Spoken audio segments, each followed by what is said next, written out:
Let me tell you something that still gives me chills, even now, months after it happened. There was a woman in Lagos who lost her shoes to a stranger in the rain, and that one decision, made in less than 60 seconds, ended up shaking an entire company to its foundation. It cost a powerful woman her job. It forced a billionaire to face his own mother, and it almost cost one young lady everything she loved. If you've ever done something kind and had people mock you for Mama, it, are you okay? if you've ever Let's helped get you off the someone road. with nothing Lean left on to me. Sit give here. and wondered Thank if you, it my even child. mattered, stay with me. Because what I'm about to tell you will remind you that heaven is always watching, even when nobody else is. Her name was Olivia. Olivia Eze was 26 years old, and if you saw Look her at you, walking playing the fast big down hero on the Adiola street. Street every morning She needed with her help, and I laptop gave it to bag her. pressed to her side, you would think she was just another junior Ma'am, she staff was member sitting in the rain with rushing no to beat shoes. Lagos I traffic. couldn't just watch her You wouldn't suffer know when I that could she help. was the only person keeping Respect her for our family elders from comes falling first. apart. You wouldn't know that behind her calm face was a woman fighting a war nobody else could see.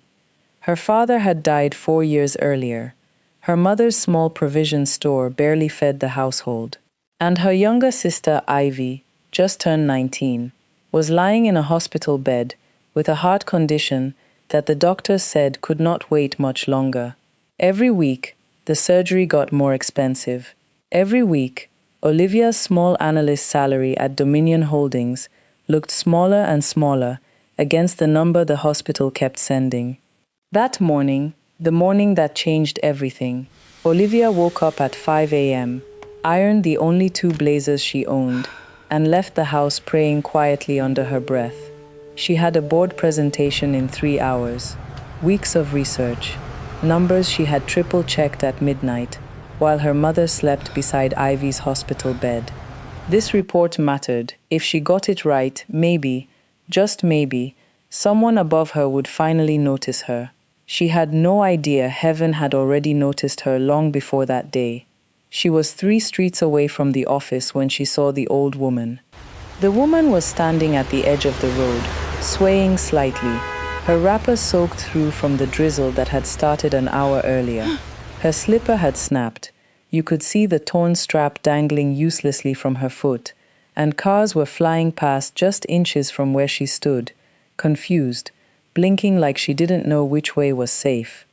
Most people walked past her. That's the truth. In a city like Lagos, everybody has somewhere to be, and an old woman standing dazed by the road is just another thing your eyes learn to skip over. But Olivia stopped. "Ma," she said gently, reaching for the woman's arm, just as a Danfo bus roared past, close enough to stir the woman's wrapper. "Careful." Another step and that vehicle would have hit you. The old woman turned to her, eyes glassy, breathing hard. "I am sorry, my daughter. My head became light. I did not see the road clearly." "Sit down first," Olivia said, guiding her gently to a low concrete step nearby, ignoring the fact that her presentation started in less than 3 hours. "Breathe, then tell me where you're going." "I was looking for a bus stop," the woman whispered, but suddenly nothing looked familiar to me anymore. Olivia knelt down and looked at the broken slipper properly. The strap was torn clean through. There was no fixing it, not on a wet Lagos morning, with nowhere nearby to buy a replacement. "This is finished, Ma," Olivia said. "You cannot take another safe step in this." "I will manage somehow," the old woman said, waving her hand weakly. Olivia looked at her own shoes, black, low-heeled, the only presentable pair she owned for a boardroom appearance. She had saved for 3 months to buy them. She didn't think twice. She bent down and slipped them off her feet. "Wear mine," she said, already tying the old woman's broken slipper strap loosely around her own bare foot as a temporary guard against the wet tarmac. The woman's eyes widened. "You are dressed like someone already late for something important. Those shoes are too good to give away. What will you wear?" "I will manage," Olivia said simply. "But your meeting?" "A meeting can wait," Olivia said, smiling gently, as she helped the old woman's swollen feet into the shoes. "A broken ankle may not. The old woman studied her for a long moment, the kind of look that felt like it was searching for something deeper than skin. Why would you give something costly to a woman you don't even know? Olivia paused, thinking about it honestly before she answered. Because danger doesn't ask for introductions before it comes, Ma. That single sentence, spoken by a barefoot junior analyst on a wet Lagos street, was about to travel further than either of them could imagine. What Olivia didn't know was that a phone was already recording her. Patricia Nwosu, the company's head of public relations, was riding past in her chauffeured SUV when she spotted the scene through her tinted window. She told her driver to slow down. She grabbed her phone. Patricia had disliked Olivia from the very first week she joined Dominion Holdings. It wasn't personal, at least not at first. It was the way senior management had started whispering Olivia's name in meetings. The way the chief financial officer had once said, "That girl thinks sharper than half this floor." Patricia didn't like sharing a spotlight she considered hers by seniority. So when she saw Olivia, barefoot, disheveled, kneeling in the mud in front of a random old woman from the street, something ugly lit up in her chest. She stepped out of the car. "Olivia Eze," she called out, voice already dripping with mockery. "Why are you barefoot outside a boutique you cannot even afford to enter?" Olivia straightened up slowly. "Her slipper broke, Ma. I gave her my shoes so she could walk safely." Patricia's lips curled. "You gave expensive shoes to a beggar who will probably sell them before evening." "She nearly fell into traffic," Olivia said quietly. "What she does later doesn't erase that." Patricia lifted her phone higher, angling it. "Already narrating for whoever would watch this later. Record this. Our company analyst now donates her wardrobe to street people in the middle of a workday." "You're filming kindness," Olivia said, something steady and unshaken in her voice, like it's evidence of a crime. "Kindness without sense is just foolishness, dressed up as moral superiority," Patricia snapped. Olivia looked her dead in the eye. "Money is not what gives a person permission to remain human, Ma." For a second, Patricia's confidence flickered, just barely, before she recovered and turned back toward her car, muttering something about wasting time on nonsense. The old woman, who had said nothing during the exchange, reached quietly into the small cloth bag she carried and pulled out an umbrella, worn but functional. "My child, take this," she said. "You're already soaked because of me." "You need it more, Ma," Olivia said, smiling. "I can change when I reach the office." "You have a board meeting soon," the old woman said. "Will your bare feet present with you?" Olivia laughed softly despite everything. "The board doesn't care about my feet, Ma. It cares about my numbers." The old woman studied her for a long, long moment, the kind of look that felt like it was memorizing her face for later. "You keep forgetting," she finally murmured, almost to herself, "that a title may control a person's salary. It cannot decide who deserves dignity." Olivia didn't fully understand the comment, but she nodded politely, helped the woman toward a nearby taxi stand, and pressed a folded 500 naira note into her palm, money she genuinely could not spare. "Take her wherever she asks," she instructed the driver, handing over even more of the cash she'd budgeted for her own transport that week. "Do not leave until she is safely home." "You have already done enough, my daughter," the old woman said, holding her hand. "May life remember what you did for me today," she added, so quietly that Olivia barely caught it. Then the taxi pulled away, and Olivia, barefoot, drenched, 30 minutes from a board meeting that could define her career, turned and ran toward the office. She had no idea that the woman she had just helped was about to change the direction of her entire life. Because that old woman wasn't just anybody. Her name was Margaret Adeyemi, and she was the founder and majority shareholder of Dominion Holdings, the very company Olivia worked for. The mother of the company's young, sharp-tongued CEO, Michael Adeyemi, a woman who had built an empire from nothing, and had spent the last several years quietly testing the people around her. Because power, she had learned the hard way, reveals exactly who a person really is. She had been unwell that morning. Her blood pressure had spiked without warning, leaving her disoriented on a street she barely recognized, despite having walked it for decades. And in that moment of vulnerability, a barefoot junior staff member with nothing to gain had chosen to kneel in the mud for her. Margaret pulled out her own phone in the back of the taxi and made a call. "Find out everything about a young woman named Olivia Eze," she said. "But let no one, not even my son, know I asked." Olivia arrived at Dominion Holdings 11 minutes before her presentation, hair damp, borrowed sandals 2 sizes too big, flapping against the marble floor, breathing like she'd run a marathon. Which in a way she had. The moment she stepped into the executive floor, Patricia was already there, standing beside 2 other senior staff, smirking. She gave her shoes away and still came for the board presentation, Patricia said, loudly enough for half the floor to hear, laughter dancing at the edge of her voice. "If the analyst is absent, we continue without her and record the failure for the file. I apologize for the delay," Olivia said, walking straight past her into the boardroom without breaking stride. "My report is complete and ready." "Your report may be ready, Olivia," Patricia said, following her in, "but clearly you are not. Should we first discuss why you arrived dressed for a flooded market?" The room went quiet. Every eye turned to Olivia.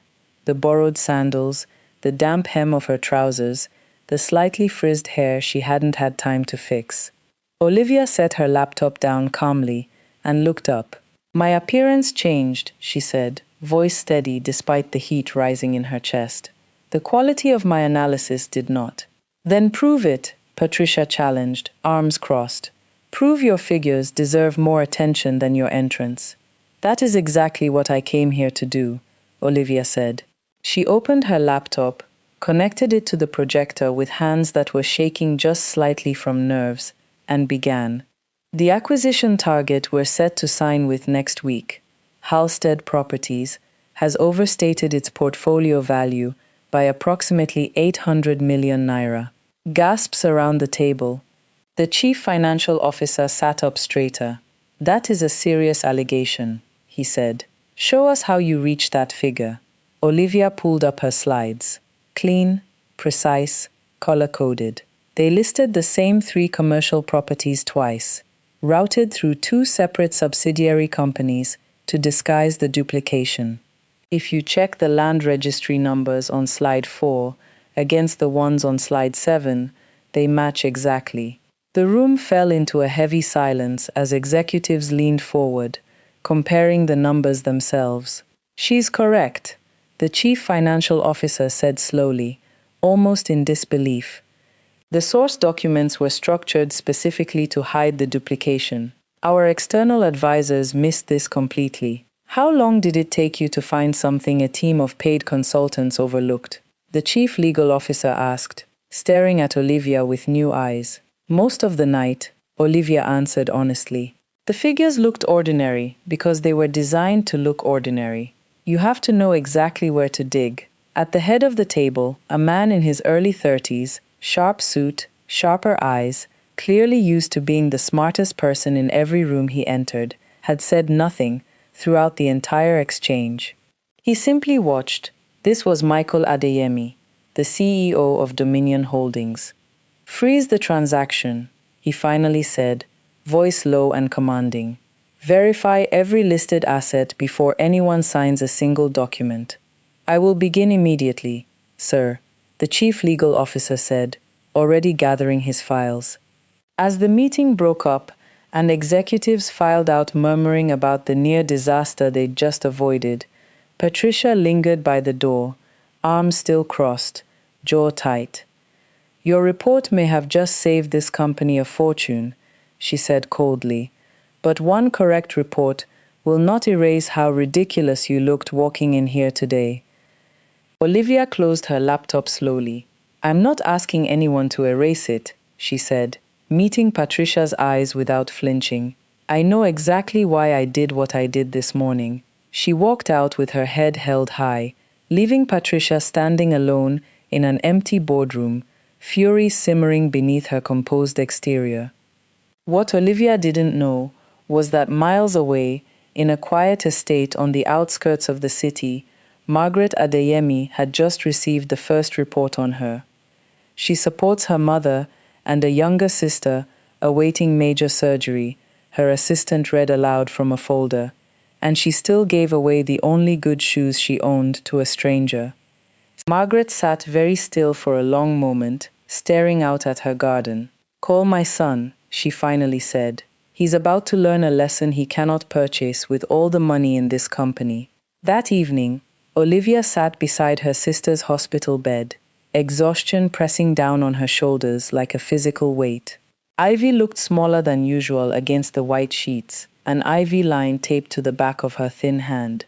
"Sister," Ivy whispered, "I need the operation, but I don't want to destroy your life trying to pay for it." "You are my life, Ivy," Olivia said, gripping her hand tightly, forcing her voice to stay steady. "Paying for your healing cannot destroy me." A nurse knocked gently and stepped in, clipboard in hand, expression carefully neutral, in the way medical staff learn to master. "The hospital called earlier today," the nurse said gently. "They've moved the surgery date forward. Waiting any longer could make things significantly worse."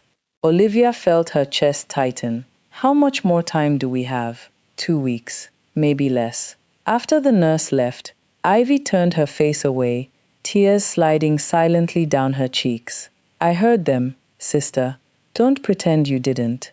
"I will find the money," Olivia said, even though she had absolutely no idea how.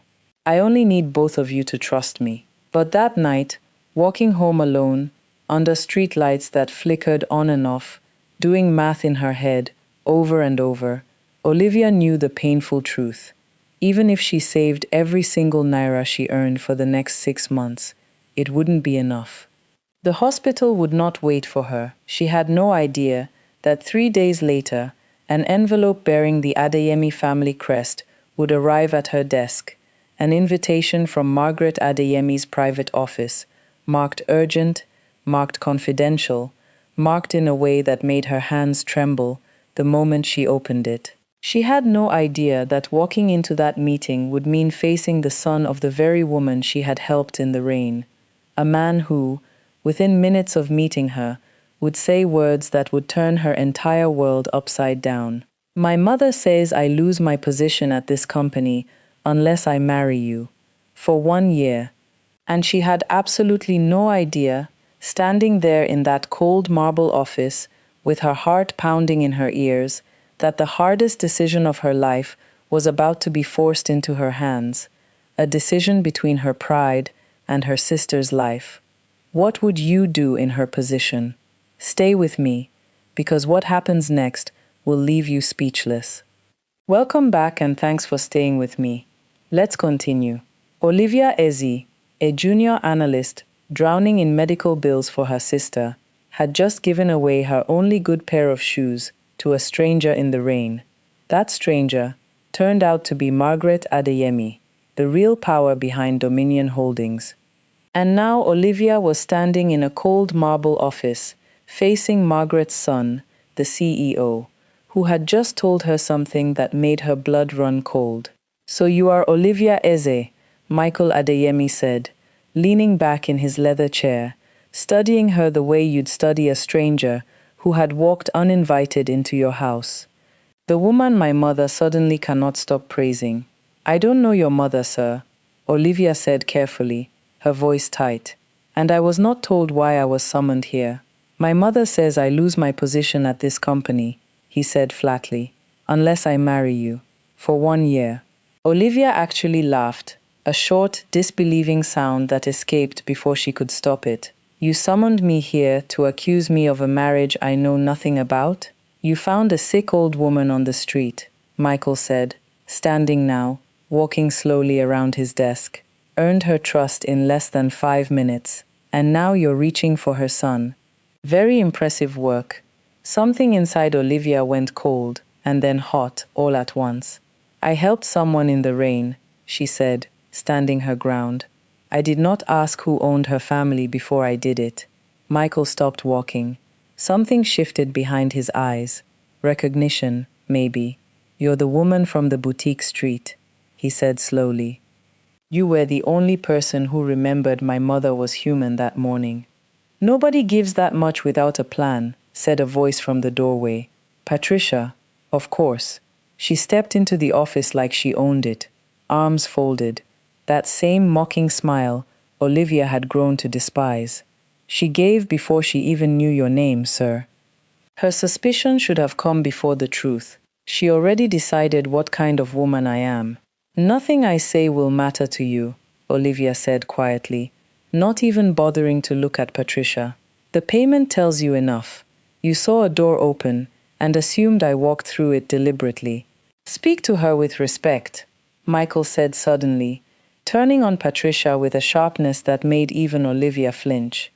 Or clear your office before midnight. Patricia's smile vanished instantly. She left without another word, but the look she threw Olivia on her way out promised this was far from over. Michael turned back to Olivia, his voice quieter now, almost tired. You would think I'd be used to my mother's schemes by now. But this one, marrying a stranger to keep my own company, this is new, even for her. You would remove your own son from his position, Olivia said slowly, still trying to process everything. Because a stranger gave you shoes?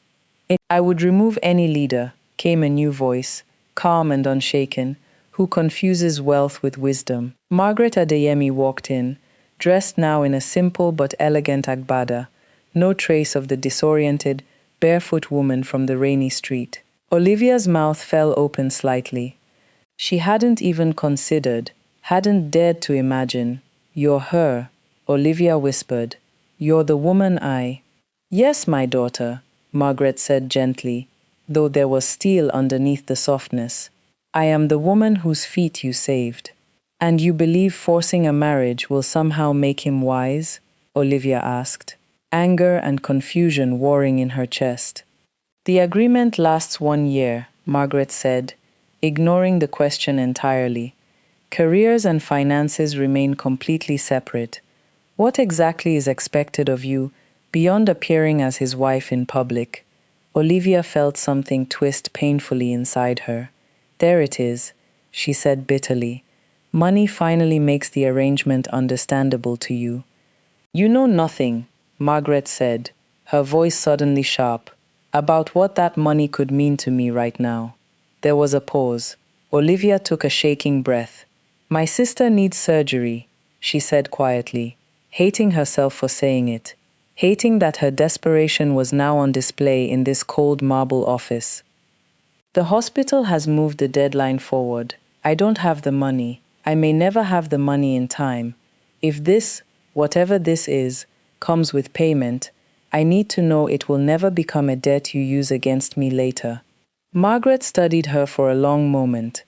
I will make the payment unconditional, she said finally, and legally non-recoverable.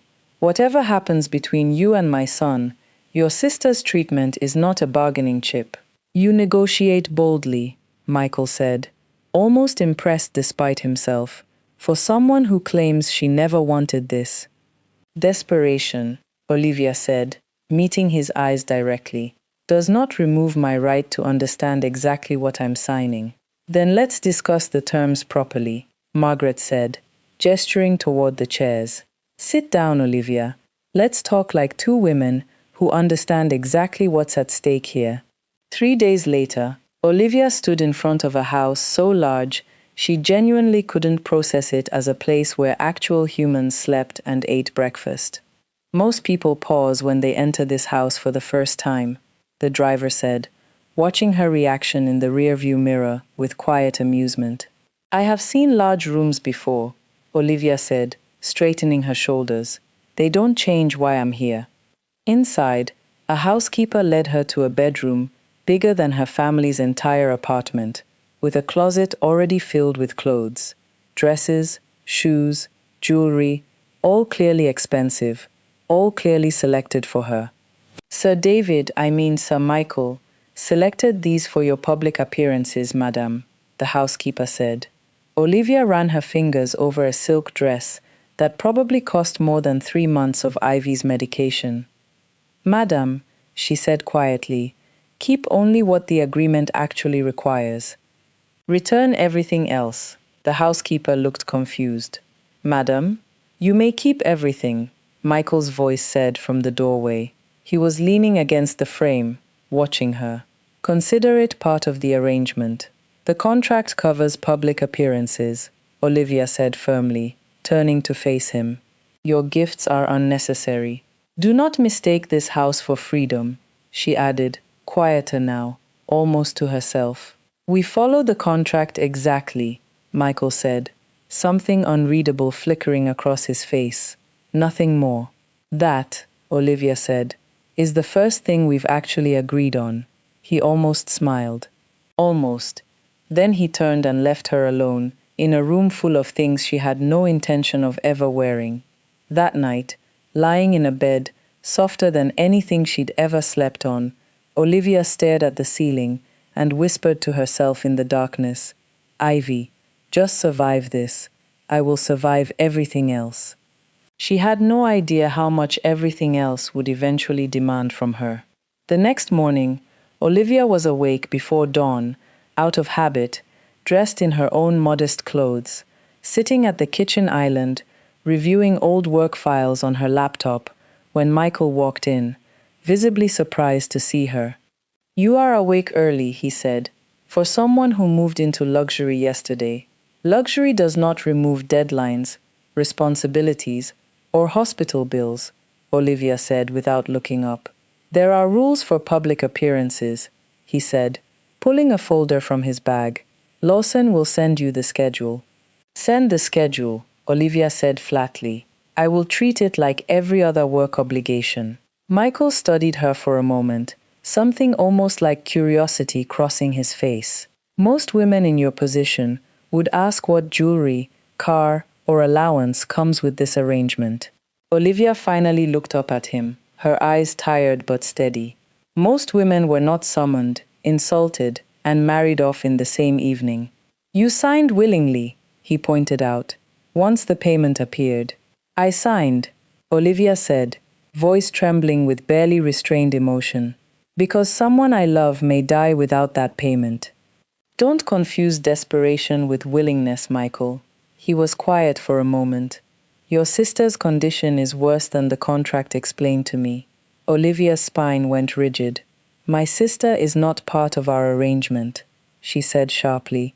Do not investigate her.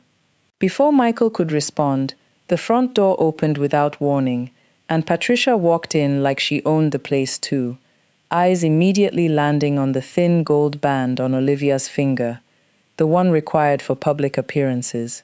Where did you get that ring? Patricia demanded, stepping closer, reaching for Olivia's hand. And why did you arrive in Michael's, car this morning? Remove your hand, Vanessa, Olivia said, snatching her hand back, using the name out of habit before catching herself. Patricia's eyes narrowed dangerously.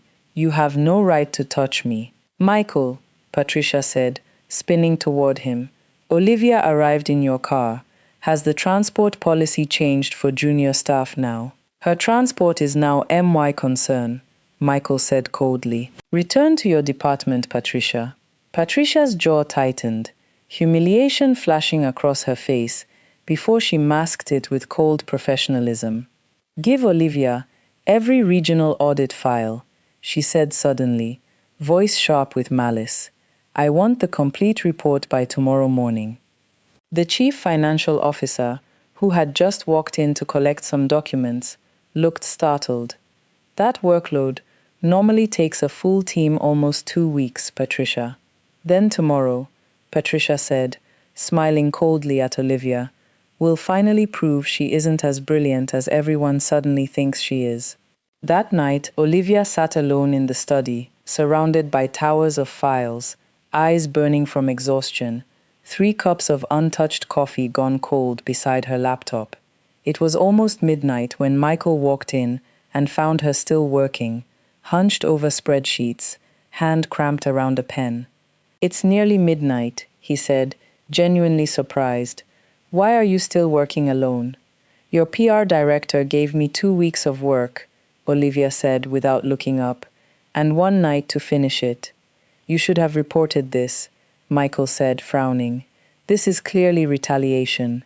"If I complained first," Olivia said, finally looking up at him, dark circles under her eyes, "you would say I wanted special treatment because of the marriage." Michael was quiet for a long moment. Then he pulled out his phone. "Send every missing procurement file to Olivia within 20 minutes, he said into it, voice hard. "I asked for records," Olivia said tiredly, "not for you to fight my battles for me." "Must every kind act toward you become an insult?" Michael asked, something almost frustrated in his voice. "Kindness with suspicion behind it," Olivia said quietly, "is only another form of control." He didn't have a response for that. He simply nodded once and left the room, but something in his expression told her the words had landed somewhere deep. Miles away, Patricia sat alone in her apartment, staring at a photo of Olivia and Michael from a company event, jaw clenched with fury. "Let's see how dignified she looks," she muttered to herself, "when every camera in this city turns on her." The invitation for the company's annual gala arrived that Friday, along with a note from Patricia's office. "Business casual, madam. Should I bring another option?" Olivia had asked her assistant, unsure of what business casual meant in this new world of designer everything. "No," the reply came back, official letterhead and all. "Follow the written instruction exactly." Olivia kept that message. She had learned, in her short time in this house, to keep everything in writing. The night of the gala, Olivia walked into a ballroom glittering with chandeliers and diamonds, dressed simply, professionally, exactly as instructed, while every other woman in the room wore gowns that cost more than Olivia's entire yearly salary. "You came to a gala dinner," Patricia said loudly, appearing beside her with a photographer conveniently nearby, "dressed for a Monday budget meeting." "I wore the dress code your office sent me," Olivia said calmly, though her cheeks burned with humiliation as heads began to turn.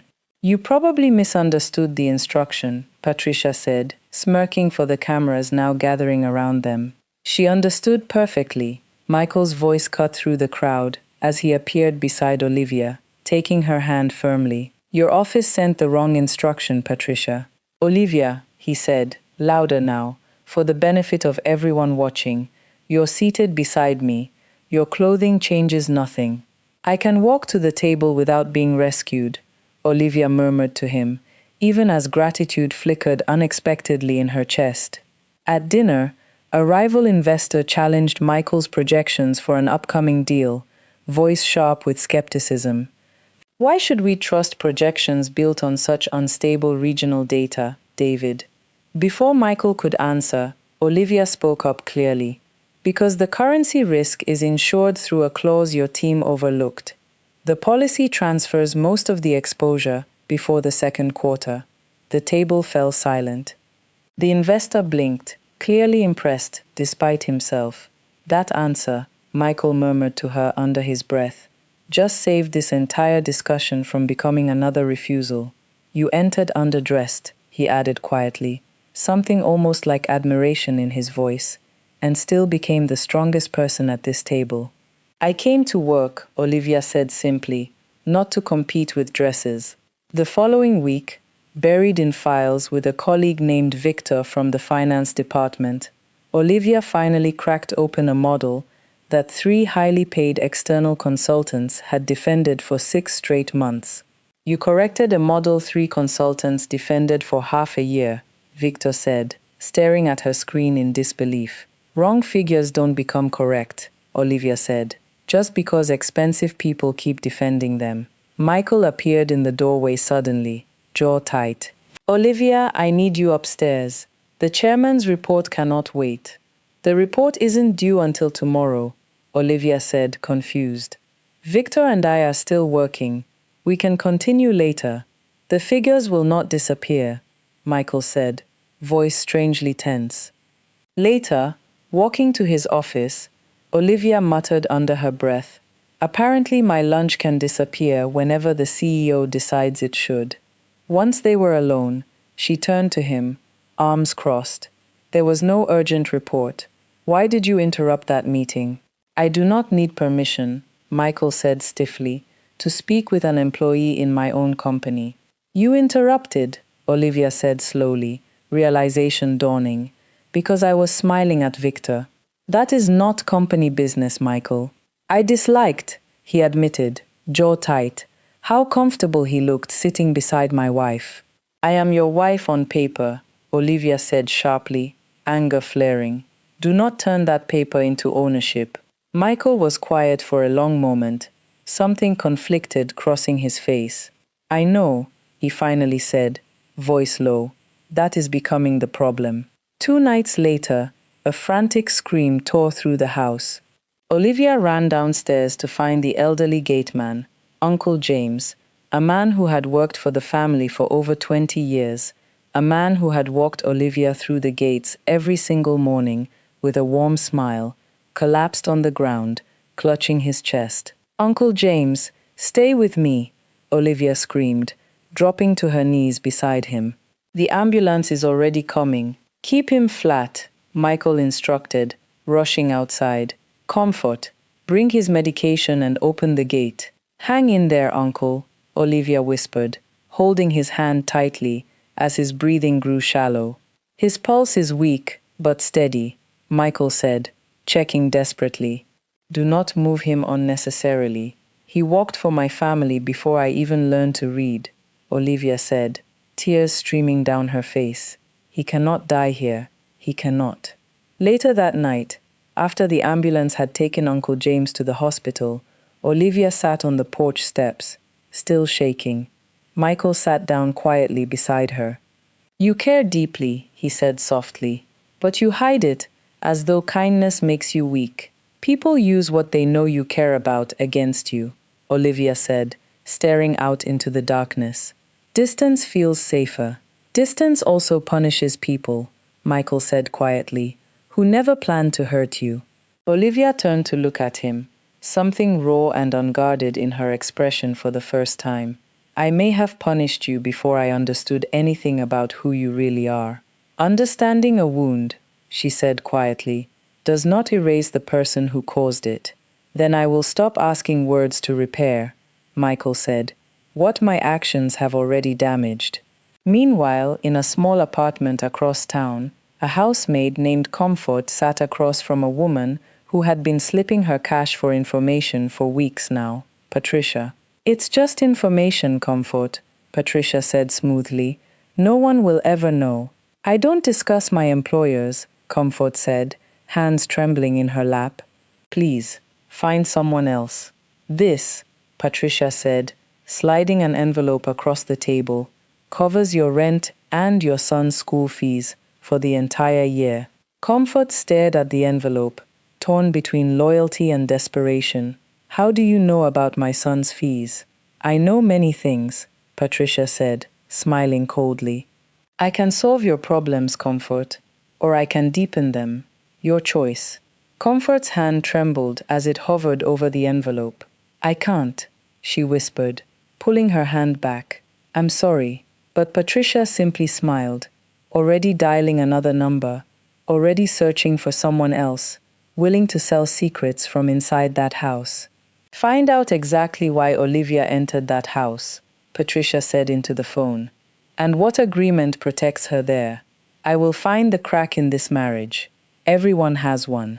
She had no idea that the woman she was investigating had already survived far worse than anything Patricia could throw at her. And she had absolutely no idea that the real storm, the one that would expose every single lie in that ballroom, the one that would end careers and rewrite an entire family's future, was only just beginning to gather. What happens when a housemaid is finally pushed too far? What happens when Margaret Adeyemi discovers what Patricia has been doing behind the scenes? And what happens when Michael Adeyemi realizes that the marriage he entered as a business obligation has become something he's terrified to lose?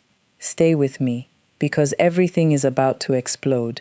When we left off, Patricia was digging for any secret that could destroy Olivia's marriage. A housemaid named Comfort had just refused to betray her employers, and something quiet but real was beginning to grow between Olivia and Michael.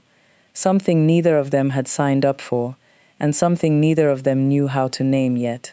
Let's keep going, because what happens next will make you question everyone in this story, even the people you thought you understood. A week after Uncle James's collapse, Margaret Adeyemi invited Olivia for tea in her private garden. Just the two of them, no assistants, no cameras, no son hovering nearby with his complicated feelings. Olivia arrived nervous, half expecting another test, another scheme dressed up in porcelain teacups.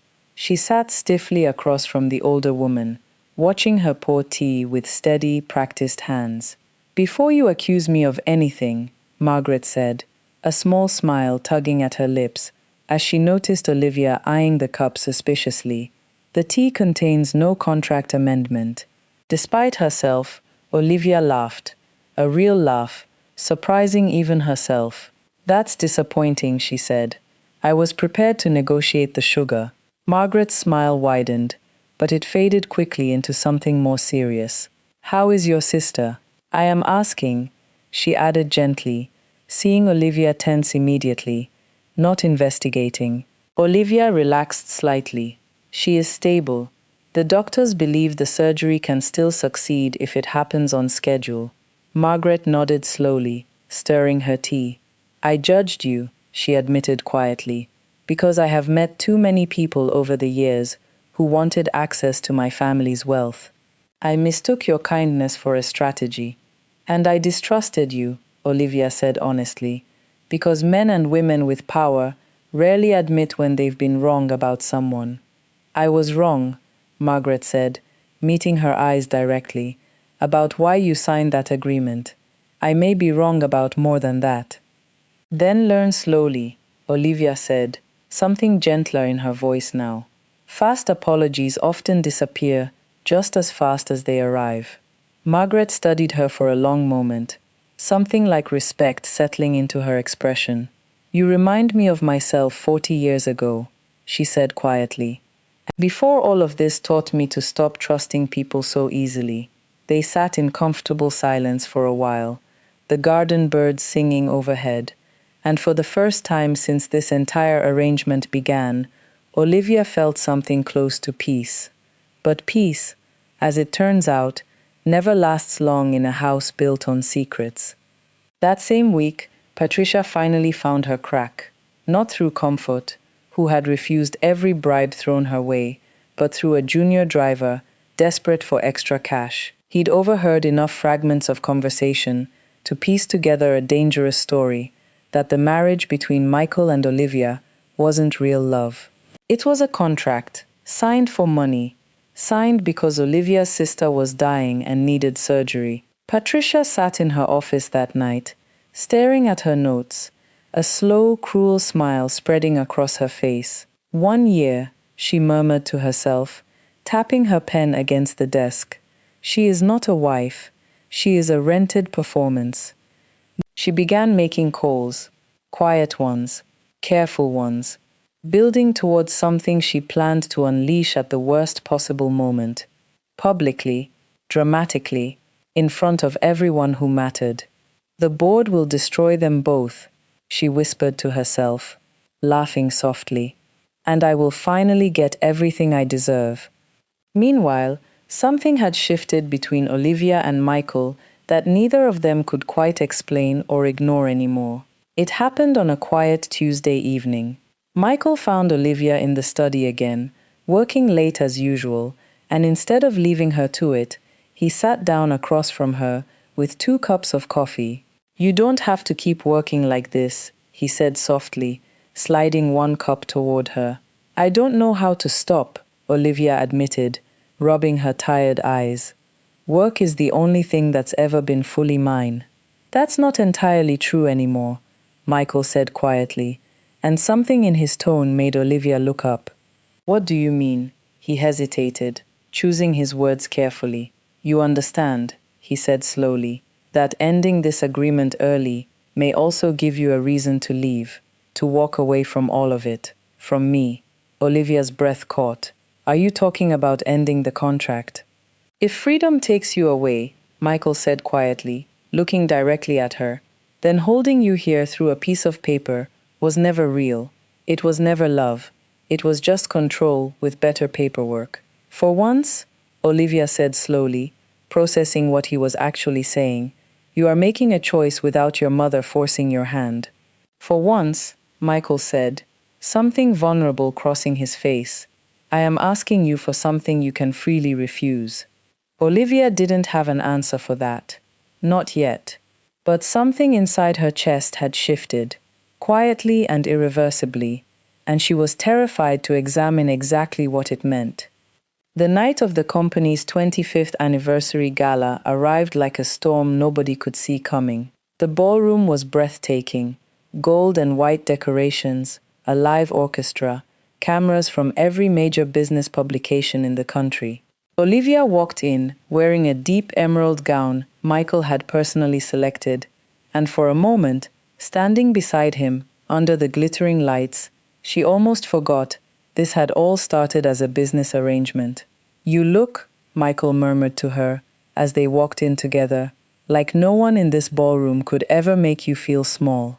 People feel powerful in ballrooms, Olivia said quietly, scanning the crowd, because nobody sees what actually frightens them.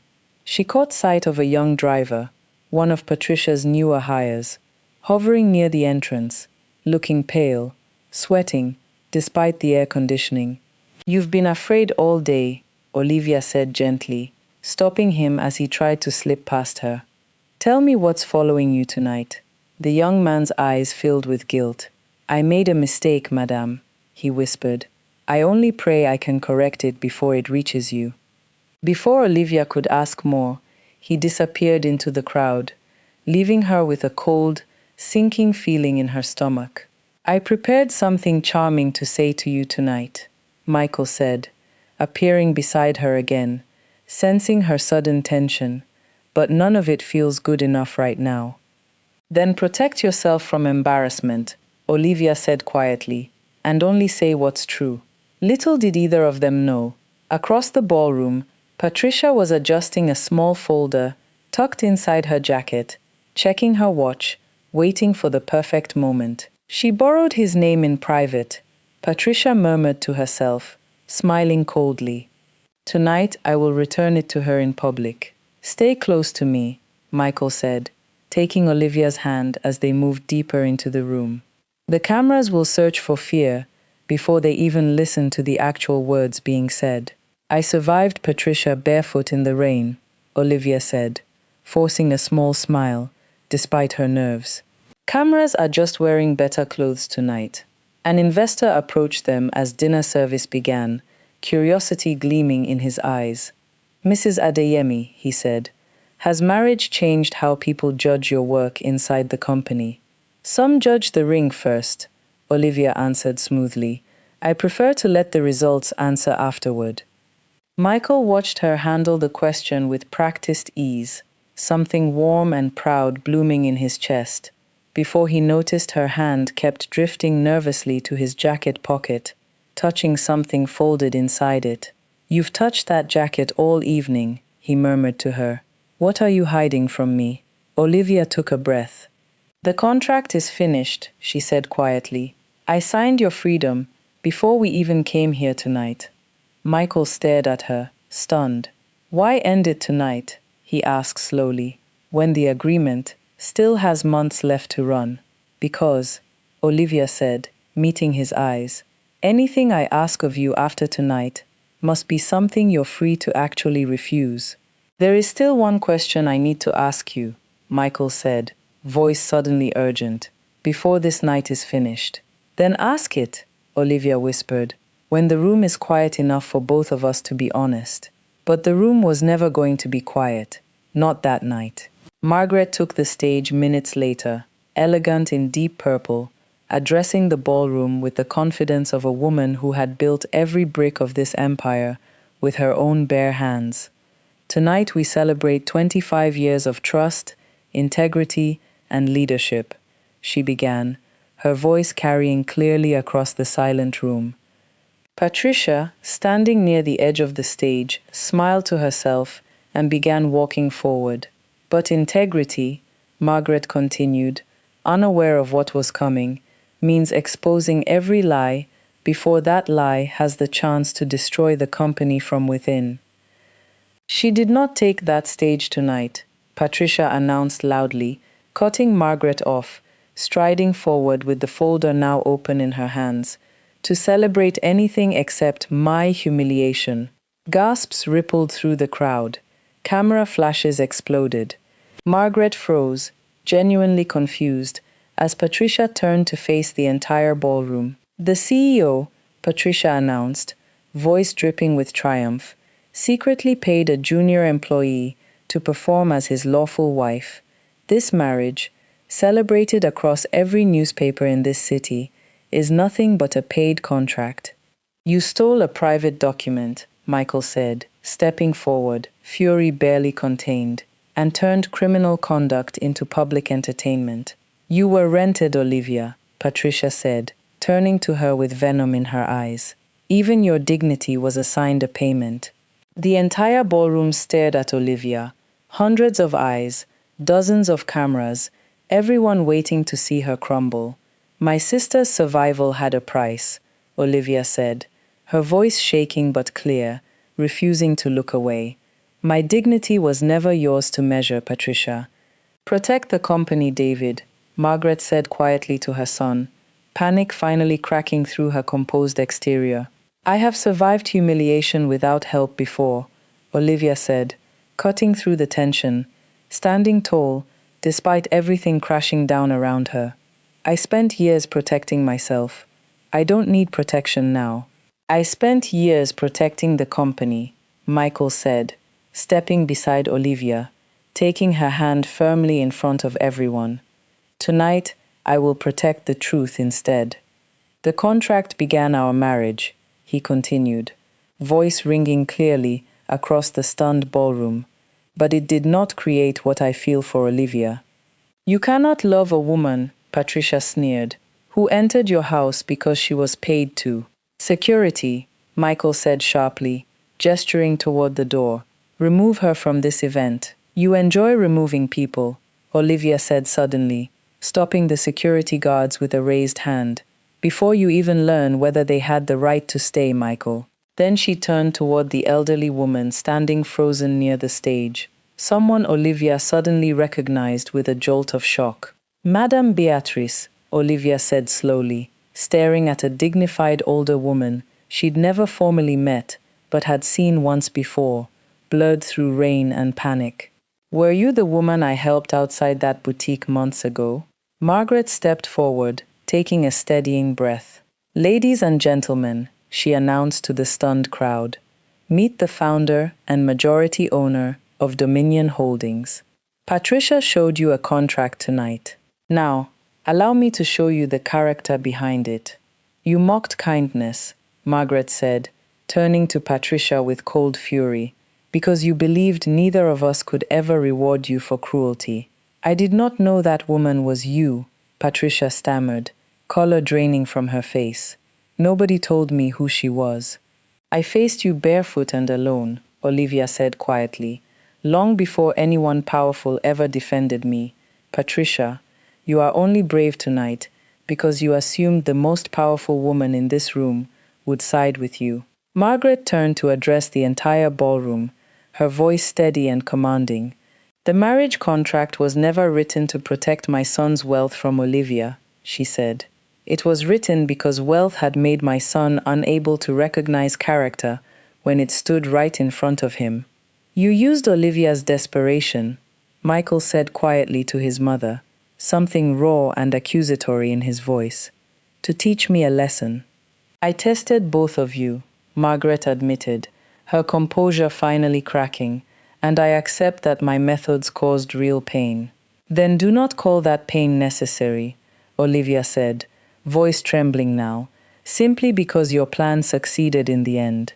Olivia was not rewarded for one umbrella, Margaret continued, turning back to the crowd.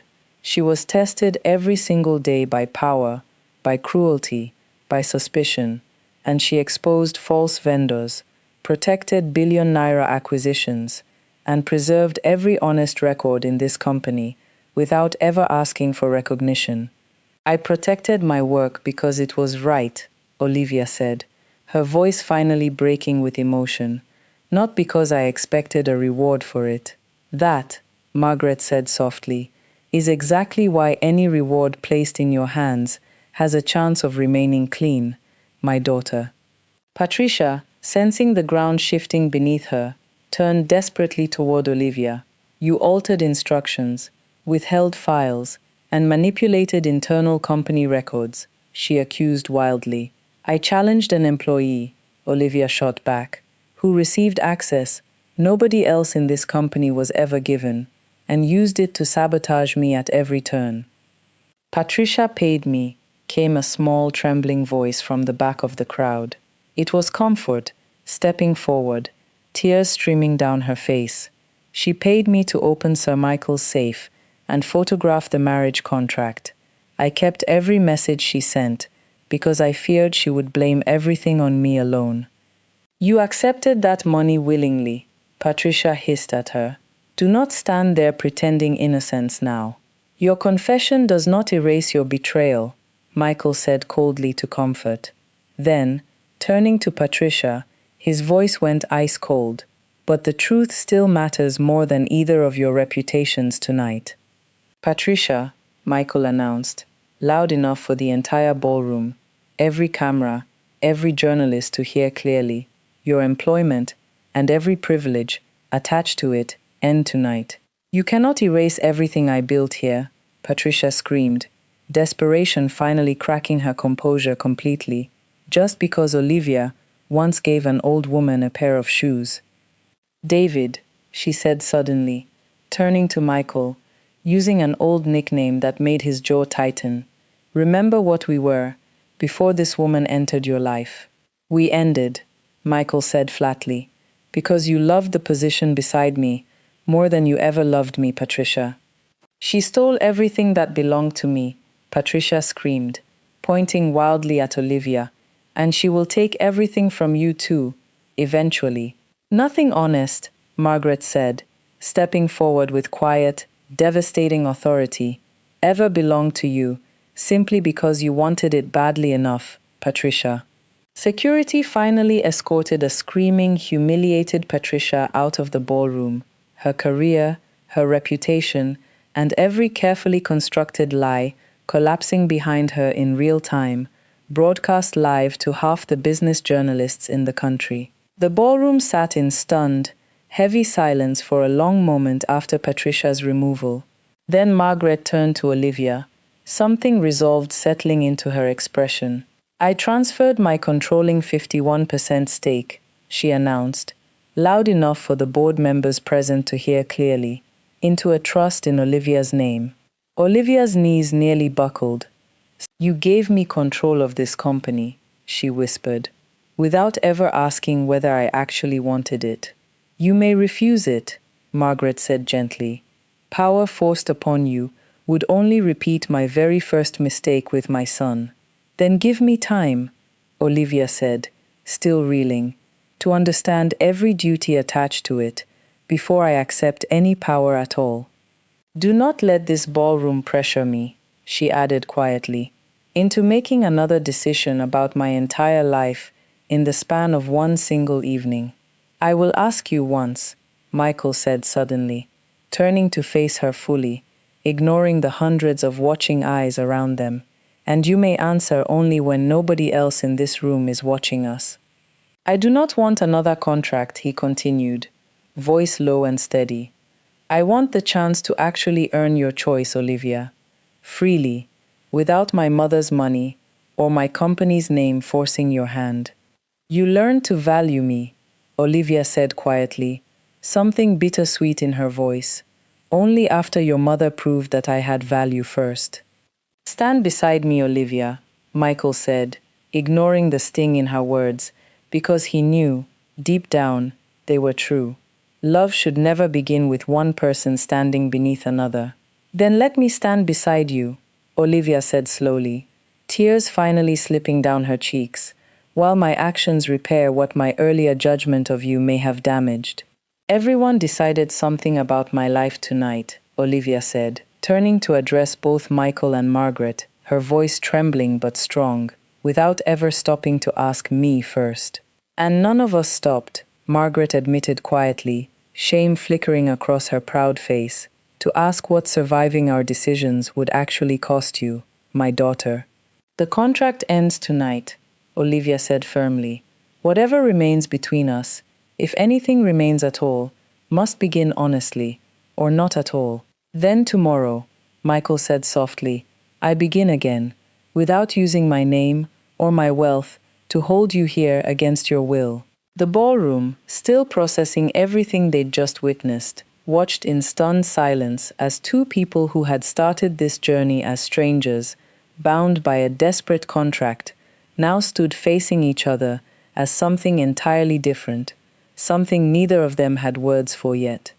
But outside, in the parking lot, Ivy's phone was ringing.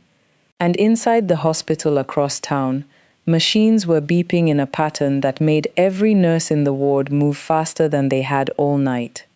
Because while Olivia's public humiliation had just turned into public redemption in that glittering ballroom, her sister's fragile heart had chosen that exact same night to remind everyone just how little time they truly had left. What happens when the woman who just gained control of an entire company has to choose, in the very same breath, between saving her family and saving herself? Stay with me, because the next phase is where everything, the love, the company, the truth, and the family Olivia almost lost, finally comes together. When we left off, Olivia had just been publicly vindicated in front of the entire business elite of the city. Patricia's betrayal had been exposed for everyone to see, and Michael had asked, for the very first time, to earn Olivia's love honestly, without contracts or control. But across town, machines were beeping in a hospital ward in a way that made every nurse move faster than they had all night. This is where everything comes together. Stay with me till the end. Olivia's phone buzzed in her clutch bag just as she was stepping outside the ballroom, still shaking from everything that had happened in the last 20 minutes. She almost didn't hear it over the noise of departing guests and murmuring reporters. But something, call it instinct, call it a sister's bond that never sleeps, made her check it immediately. 7 missed calls, all from her mother. Her stomach dropped before she even read the message. Ivy's heart rate is unstable. Come now.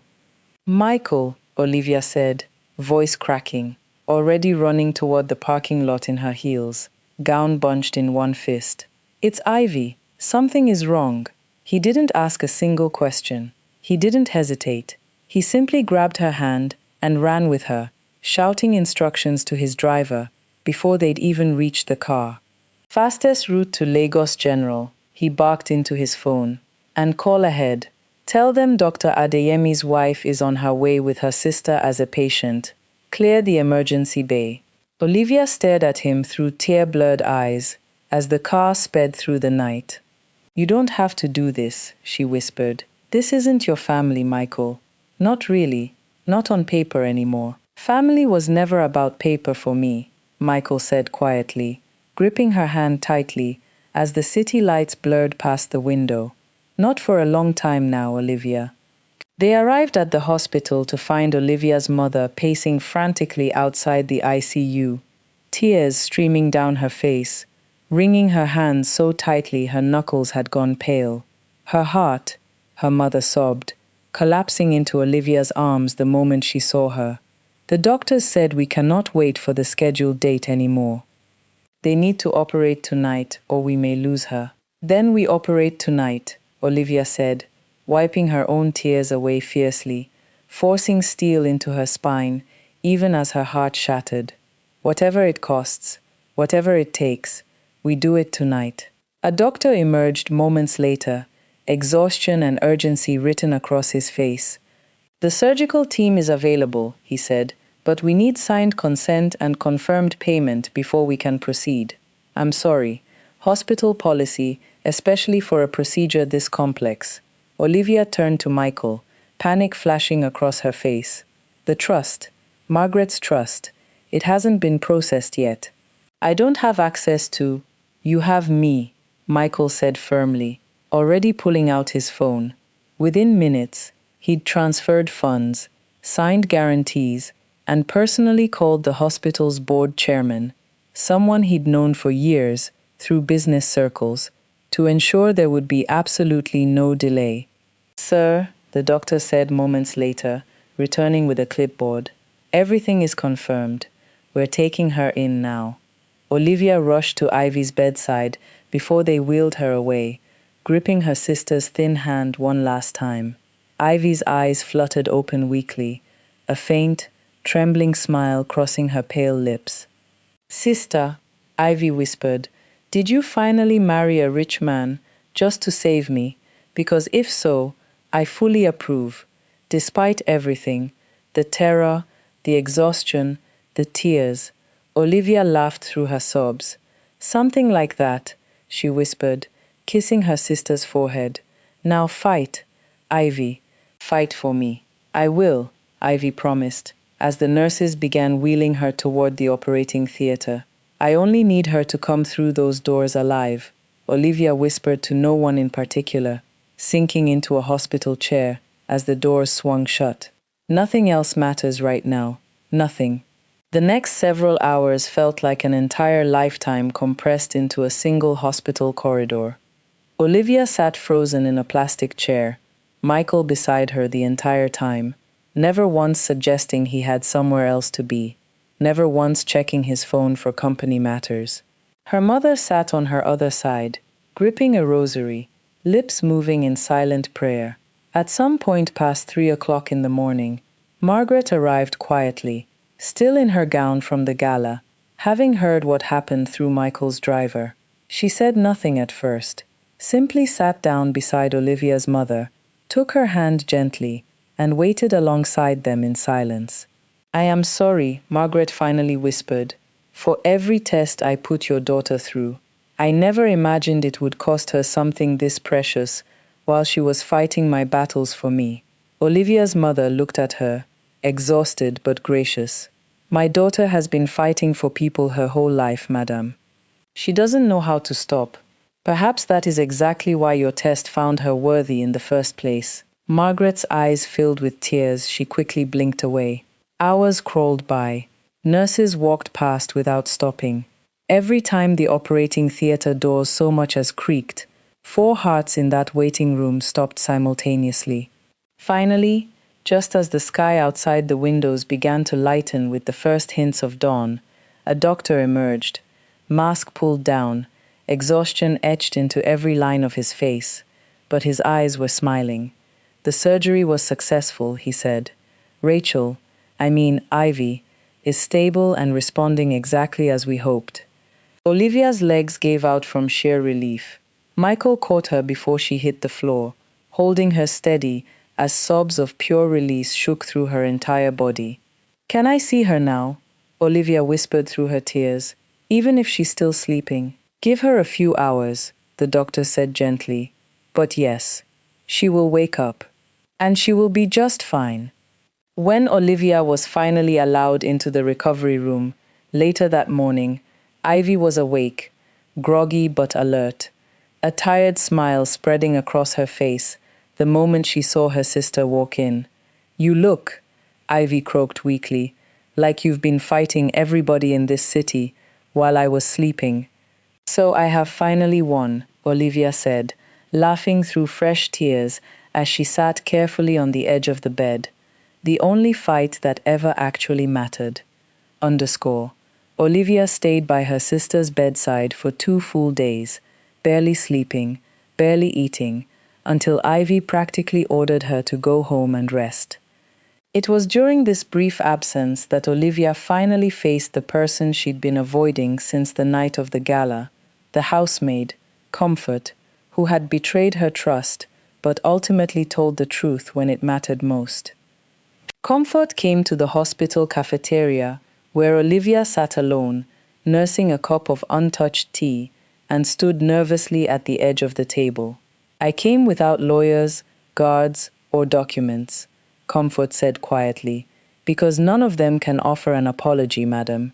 Only I can do that." "An apology," Olivia said slowly, looking up at her, "cannot return the choices you took from me, Comfort. It cannot undo the fear I felt every single day, wondering who around me could be trusted." "I cannot return them," Comfort admitted, tears welling in her eyes. "I can only stop believing my own desperation excuses the harm I caused you." Olivia studied her for a long moment, this woman who had betrayed her out of fear for her own child, who had ultimately found the courage to tell the truth when Patricia's entire scheme was collapsing. "Then allow me," Olivia finally said quietly, "to decide what relationship, if any, remains between us going forward." "I will sit over there," Comfort said, moving toward a different table, respecting the boundary immediately. "You may sit here," Olivia said suddenly, surprising even herself. "But do not tell me everything will be fine, Comfort. Because I am not ready to hear that yet." Comfort sat down slowly, gratefully, and the two women sat in silence for a while. Not quite forgiveness, but not quite condemnation either. Just two women, both exhausted by circumstances neither of them had fully chosen, finding a fragile, uncertain peace. A week later, once Ivy had been discharged and was recovering steadily at home under her mother's careful watch, Margaret invited Olivia back to the same garden where they'd shared tea weeks earlier, this time to formally discuss the trust, the shares, and everything that came with the position Margaret had thrust upon her.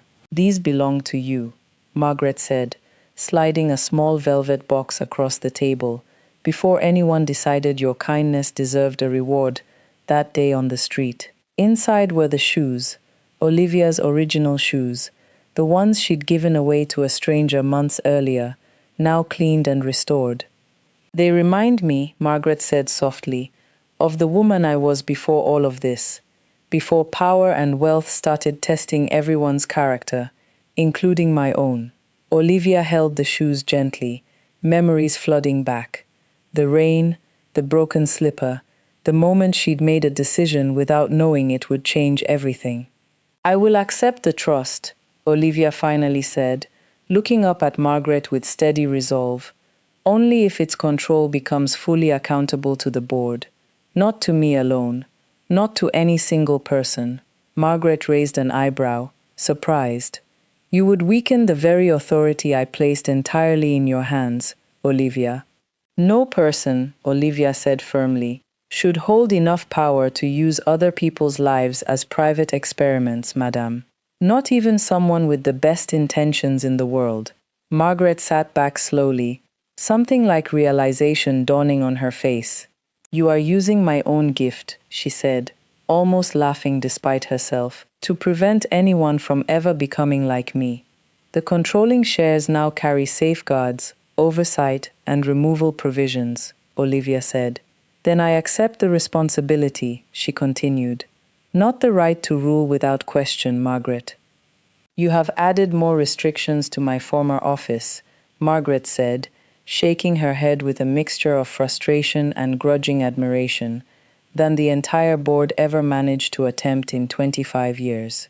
"You spent years without enough restrictions," Olivia said gently, softening the words with a small smile. "Consider this delayed supervision, long overdue." Margaret laughed, a genuine surprised laugh. "I kept expecting change to happen the moment I proved I could give you something valuable," she admitted quietly. "It only showed me how trust actually works in the end." "Trust began," Olivia said softly, "the moment you stopped changing only because you wanted something from me." 6 months later, Dominion Holdings looked like an entirely different company. Employee complaints, once ignored for years if the complainant held a junior position, were now logged, tracked, and resolved with mandatory written responses within specific deadlines. A formal ethics office had been established, headed by someone Olivia had personally vetted, someone who had once been quietly punished for reporting misconduct against a senior executive years earlier and never received justice for it. The board, once dominated by executives who valued image over integrity, now included two independent directors specifically tasked with protecting junior staff from exactly the kind of retaliation Olivia had endured.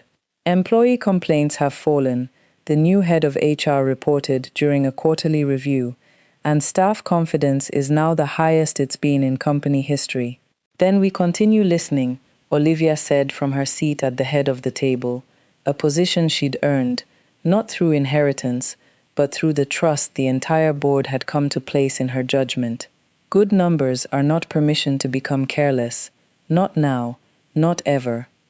After the meeting, Michael found her in the hallway, waiting with that familiar half-smile she'd grown to recognize as something entirely his own. "Should I prepare for another company crisis?" he teased gently, "before you go and give away your shoes to someone else on the street?" Olivia laughed, swatting his arm playfully. "Carry the bags, Mr. Adeyemi," she said, handing him two heavy shopping bags from that morning's errands. "Your position can finally become useful for something practical." He took them without complaint, walking beside her toward the car, something soft and settled in his eyes that had never been there during those first tense contractual weeks of their marriage. "My mother thought power would reveal your heart," Michael said quietly as they walked. "She misunderstood you completely." "Power did not reveal my heart, Michael," Olivia said, looking up at him, with something warm and unguarded in her eyes. "It only gave more people the chance to finally see it." That evening, as the sun set over Lagos, and Olivia stood on the balcony of the home that had once felt like a cage and now felt like something entirely different, she thought back to that rainy morning months ago, the broken slipper, the confused old woman, the shoes she'd given away without a second thought.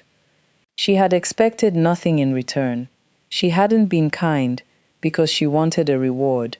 She'd been kind because it was simply who she was, even when the world around her tried to convince her that kindness without money was foolishness. Somewhere along the way, that single decision, made in less than 60 seconds on a wet Lagos street, had saved her sister's life, exposed a betrayal that had been rotting a company from the inside, transformed a cold, calculated marriage into something real, and reminded an entire boardroom full of powerful people that dignity was never something money could buy or take away. Ivy walked out onto the balcony beside her, fully recovered now, color back in her cheeks, life back in her eyes. "Do you ever regret it?" Ivy asked quietly, leaning against the railing beside her sister, "giving those shoes away that morning, everything that came after?" Olivia thought about it for a long moment, the humiliation, the fear, the exhaustion, the nights she'd cried alone, wondering if she'd made a terrible mistake. "Not for a single second," she finally said, watching the sun dip below the horizon, painting the sky in shades of orange and gold. "Because that morning taught me something I will never forget, Ivy. Kindness never asks who's watching before it decides to show up. And sometimes, the smallest thing you give away, the thing that costs you the most, comes back to save everything you were ever afraid of losing." Ivy leaned her head on her sister's shoulder, and for the first time in years, Olivia let herself simply breathe. No more deadlines chasing her, no more desperate calculations at midnight, no more fear of what tomorrow might take from her. Just peace. Earned, hard-won, unshakable peace. "So let me ask you something before you go. If you saw an old woman standing barefoot in the rain tomorrow morning, would you stop? Would you give away something that cost you dearly, with absolutely no guarantee you'd ever see it repaid? Or would you walk past her, like so many people did that morning, too busy, too tired, too afraid of being taken advantage of to notice a human being in danger right in front of you. Olivia didn't know Margaret Adeyemi's name that morning. She didn't know about the company, the shares, the marriage, or anything that would follow. She simply saw someone who needed help, and she gave what she had, without conditions, without hesitation, without asking what she'd get in return. That's the whole lesson, isn't it? Real kindness never checks the bank account of the person receiving it first. So tell me, down in the comments, would you have given up your shoes that morning? Or would you have kept walking?